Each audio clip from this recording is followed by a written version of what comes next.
creativity is something that you can learn and you can become good at.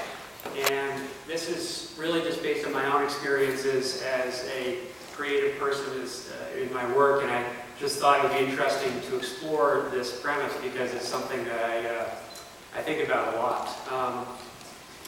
My business is Studio 2. We're a strategic branding agency located here in the Berkshires. We handle a lot of the local brands that you're familiar with, like Shakespeare and Company and Barrington Stage and Hancock Shaker Village and a lot of the cultural institutions in the region. The concept here is the idea that you can get better at the skill of being creative. You can become stronger at it. And, you know, in my work, when I first started working as a photographer and as a designer about 16 or 17 years ago, it would take me weeks to come up with a creative idea and, you know, a new direction or a new image or something. And I discovered over time that the distance shortened. And now it takes me oftentimes just moments. You know, I'll walk in and talk to a client, talk to somebody about an idea, and it goes, boom, fully formed in my mind. I thought, well, this is a curious thing because I feel like we don't talk about creativity as a skill. We talk about it kind of as a gift, you know, from on high. And that hasn't been my experience. So, what do I mean by creativity? You know, is it just this sort of touchy-feely thing that artists do?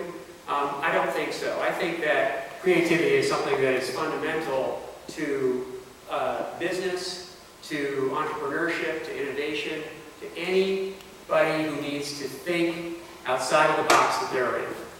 And so if it's fundamental, then how come we aren't better at it? How come we don't talk about how to engage creativity on a regular basis? So, talent. Talent is a four-letter word. People are either talented or not talented. And I find in my life that talent was the kind of thing that was held out there. It's either, oh, he has talent, or, well, he's not so talented. And I'm here to make a distinction between talent and skill, which is going to be slightly uncomfortable for you, because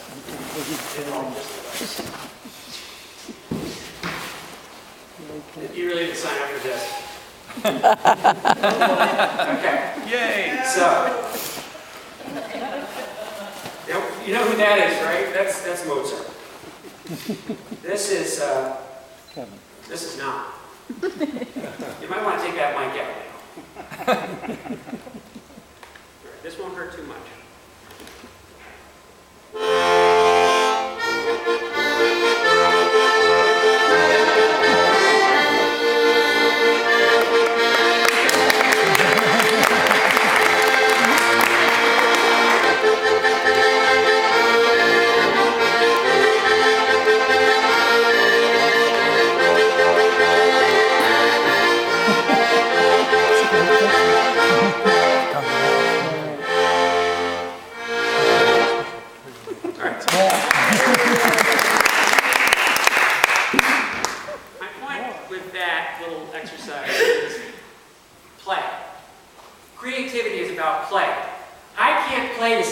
Twice on that thing.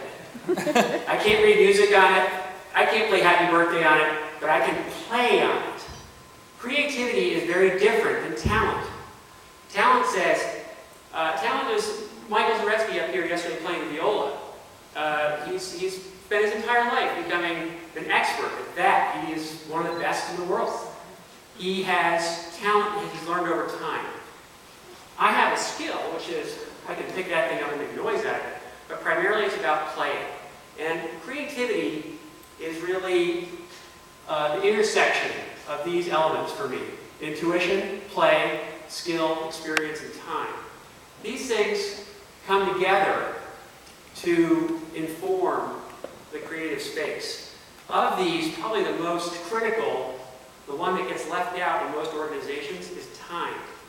We don't devote time to creativity. We don't give it space in how we work and how we approach the tasks at hand. When all those things come together, you get expression. You get something that's an output from the creative process. This is an image I did for Shakespeare Company this season for Richard III. This is John Douglas Thompson, who's a tremendous actor. And what was interesting is creativity is very much like being a professional athlete. If you or anybody who's experienced flow in their process or in their game. Who's a golfer who, has had a perfect game one day?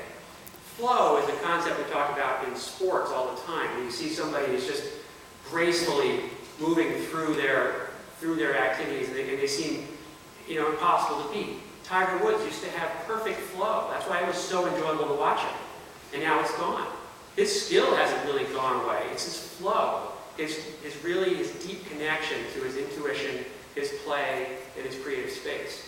And I find that when I'm in the flow of creativity, that my output is predictably good, So,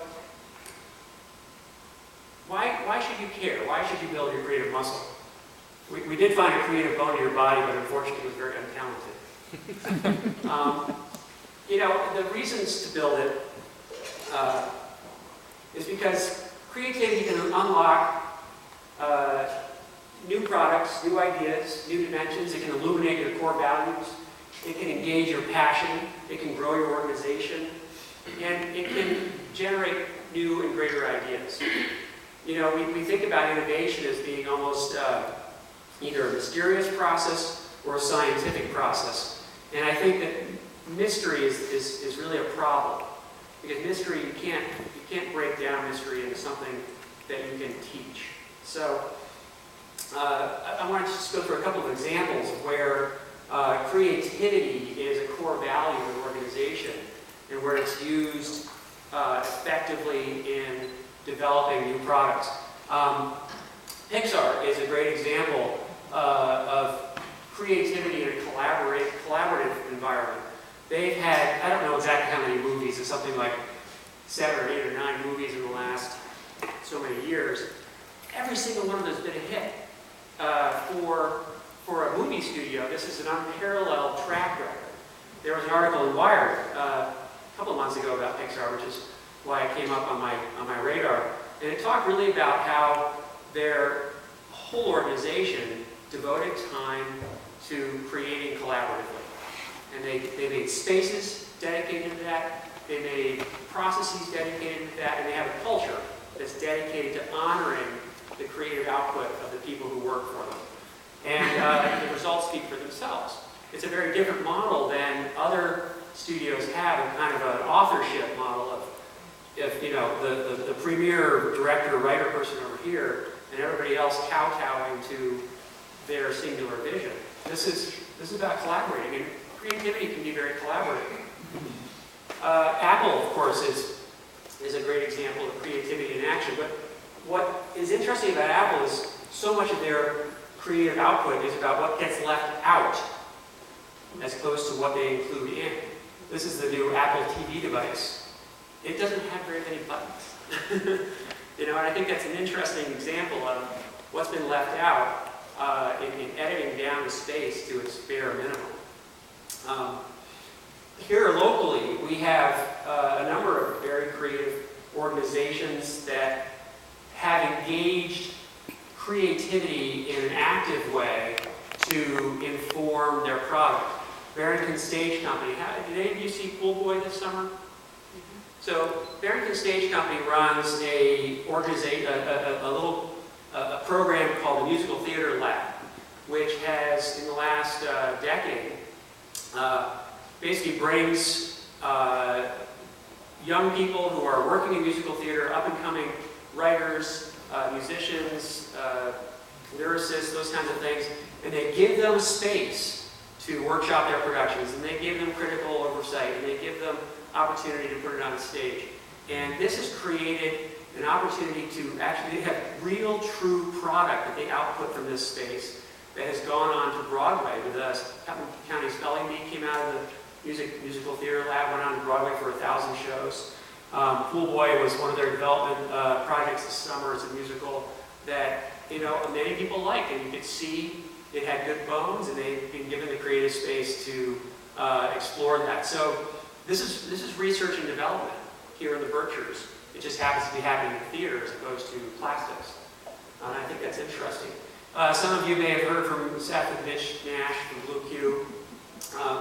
These guys are interesting because their product line is entirely based on a kind of wild creativity. This is the Men Crying Fridge Magnets Flat Cat, which is a cardboard cat you can have in your house if you're allergic. Looking good for Jesus lip balm. These are crazy products. They probably throw out 100 products for every one that they actually produce.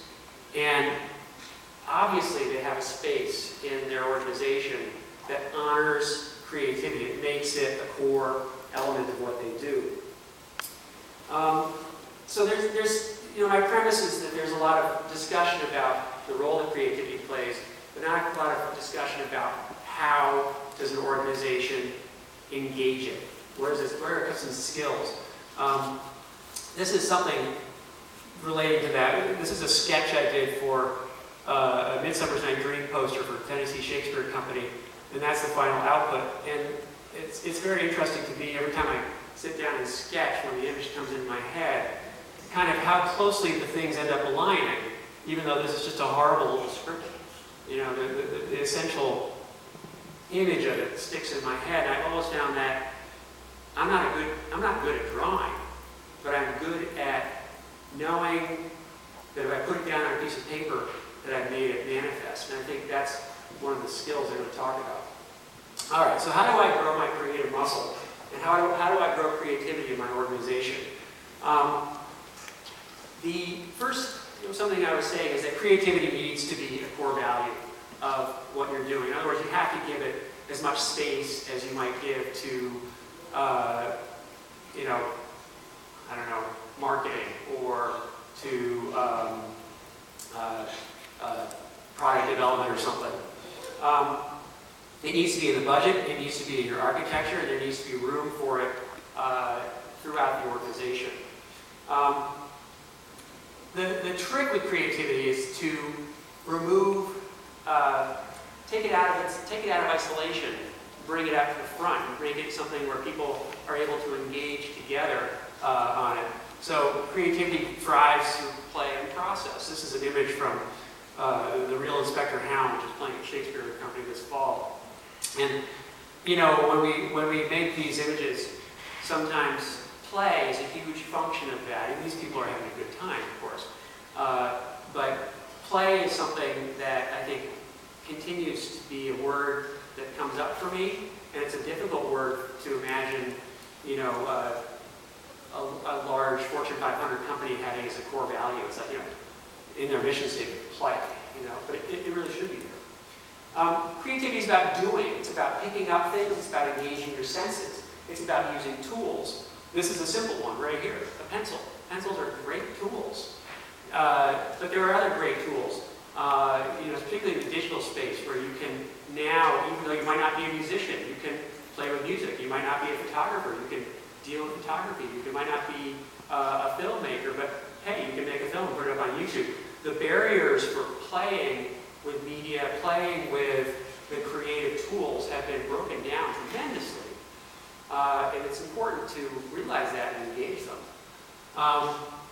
This is the Guggenheim in Bilbao, which Frank Gehry, his main creative tool in designing his amazing buildings, whether you like them or not, is paper.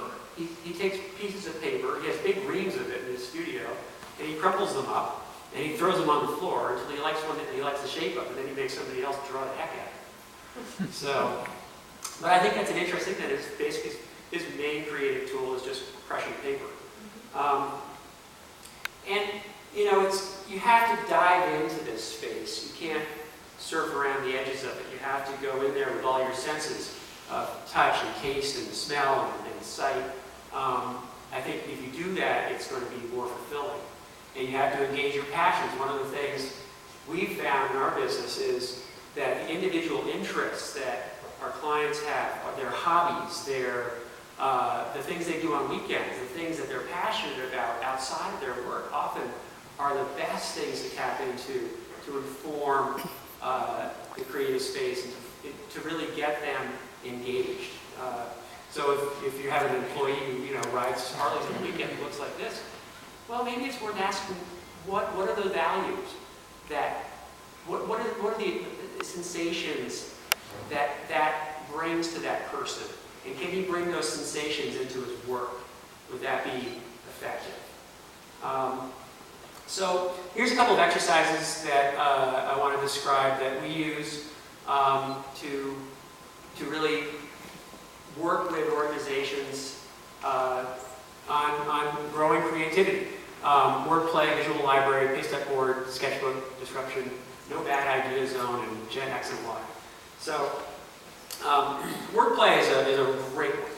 Anybody can do this. Any organization can do this. This is sitting down with a piece of paper or whiteboard and a group of people and taking a subject or a product and just throw everything out that you can think of, every word, every phrase, up on the wall. You want to basically keep track of, is it a positive word or a negative word? You might have, let's say, an iPhone. You might be looking at, okay, what are the values of an iPhone? It might be convenient, elegant, technology. It might be all these things, but it might also be fragile. It might be, not a very good phone, whatever. You could put all those things up on the wall, and then what I encourage my clients to do is whittle it down to the top 10. What are the top 10 words that are going to define either your organization or your product? And you'll be very surprised, I think, if you take the time to do this, to see how much truth there is in that. And when you have those words in front of you, you can start to work with them and say, okay, well, if one of our core values is passion, what does that mean to our product? Does it suddenly mean that it's going to be pink? Or, it might be. Visual library is something we do also, which is we basically pull together, we'll go into an organization, we'll pull their entire photo archive down to one place. Just put hundreds, even thousands of images into a slideshow, and we'll sit down and we'll go through and we'll look at those images and we'll ask ourselves, which of these images, which images belong and which images don't? Which ones tell the story and which ones don't tell the story? And it's an interesting process because oftentimes you'll come out with a real sensation of what images really belong to your organization. And it might be very different than the ones you are using. These were images we pulled for a client that makes high-end wine cellars. So we went through this exercise with them, sort of determining what were the kinds of things that were going to appeal and were going to really explicate their product. Paste up. If you have a pin-up board or a paste-up board in your office and you can just tear stuff out of magazines and stick it up on the wall, put your sketches up, put your color charts up. And this isn't just for graphic designers. I mean, we do this. But I think it would be for anybody who's asking themselves, who's our competition? What is their product like? What do we love? What are the values of these products that we can just tear out of magazines, put them up on the wall, put them up there and talk about them, and find out. It's an editing process. It's an editing process, but it's also a play process. You might find images that have nothing to do with what you do on a daily basis. You might be an energy company, but you really like this picture of a carbon fiber bicycle. Okay, what are the values that you take from that interest and that passion that might inform your product line? Sketching. Sketching is something that everybody should do. Doodling isn't so much about coming up with some solid thing and saying, okay, well, here's the new idea. It actually turns out that using your hands in that way is good for your brain. We're evolved to use our hands. And if you're using your hands is entirely just about clicking your mouse it's not enough. The brain is hungry for more. It wants something that's more organic. It could be doodling on a piece of paper. It could be playing with a piece of clay. But whatever it is, if you move your hands and get them engaged, you may find surprising things come out the other side. Disruption is about changing the scenery. And one of my favorite places to change the scenery right now here in the Berkshires is to go up and see the Sullivan Gallery up at Mass MoCA. And I think if I ran any organization where I wanted to really get people's brains moving in different directions, I'd ship them all up there, wander around for a couple of hours, and then get back together and see if you walk around in that space, and it's going to change your mind. It's very dynamic. But it could be anything. It could be taking a hike, go for a walk, get out of your office, go somewhere different, come to a conference. Yeah, I see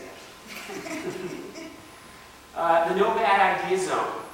This is my son Matthew at Mass MoCA, but it kind of does represent the idea. You need a place where people can put their creativity out there without fear of criticism, judgment, or analysis. That can come later, but you need a space where there is just no bad idea. And I don't think there's enough places where people love to rush to judgment. You know, I might say, well, what if the phone came in different colors? Well, that's stupid. You know, boom. That's a problem. What you've done is you've created a culture where creativity can't play. If you can't let it play, it's not going to work. So you need to designate a no bad idea zone. And a time, a place, you know, a moment. Generations, this is sort of the Gen X and Gen Y question, which is really making sure that at the table in this creative process, you invite people who represent the span of generations. And it could be older, it could be younger, but you need to hear from that diversity, particularly if you're in any field related to technology. The people who are, you know, under 25 are having a completely different experience than people who are over 25. They have a different relationship with technology. You need to hear from them, and you need to listen to them, because in this case, they have a degree of fluency in, for instance, social networking that you just don't have. They're speaking a foreign language, and you need to hear that foreign language be spoken in your space, or you're going to be missing it. So creativity needs to happen, you know, across the span of people. Fundamentally, creativity is doing, even if you're doing it wrong.